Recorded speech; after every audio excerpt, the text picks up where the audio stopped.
In 1991, the Cold War was supposed to end, but in this timeline, it didn't.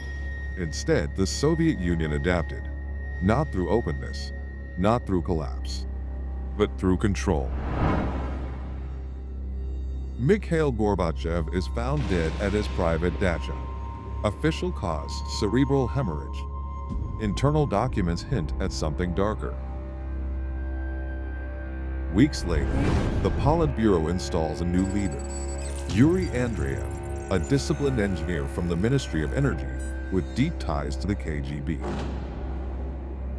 Andreyev didn't reform the USSR in 1988. He redirected it. The nation was already failing, plagued by food shortages, blackouts, and strikes. In late 1989, Andreyev introduces a state-engineered market model focusing on energy and raw materials. Between 1990 and 1993, limited private control was allowed, up to 49% in oil and gas.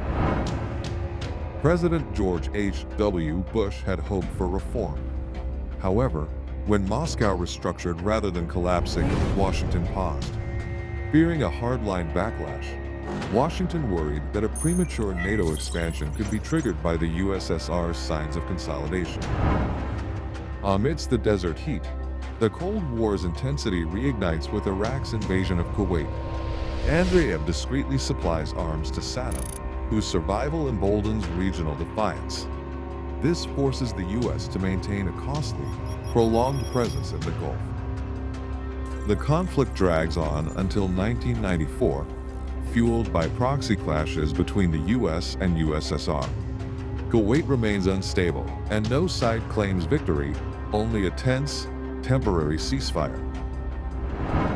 An explosion rips through a Soviet convoy transporting decommissioned nuclear components. 27 dead. Radiation spikes. The Kremlin calls it a gas leak. The CIA calls it a test.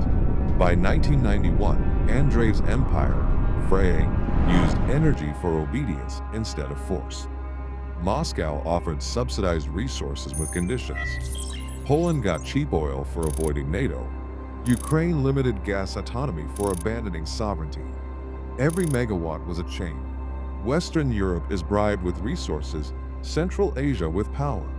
Not democracy, but administration.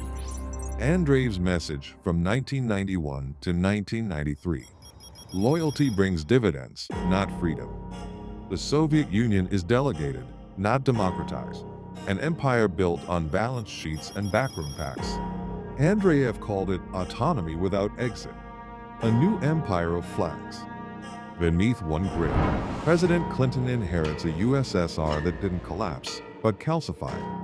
In response, he launches Operation Energy Shield. Operation Energy Shield marked a strategic pivot, energy independence, expanded reserves, enhanced surveillance, and a diplomatic shift toward Asia and the Balkans.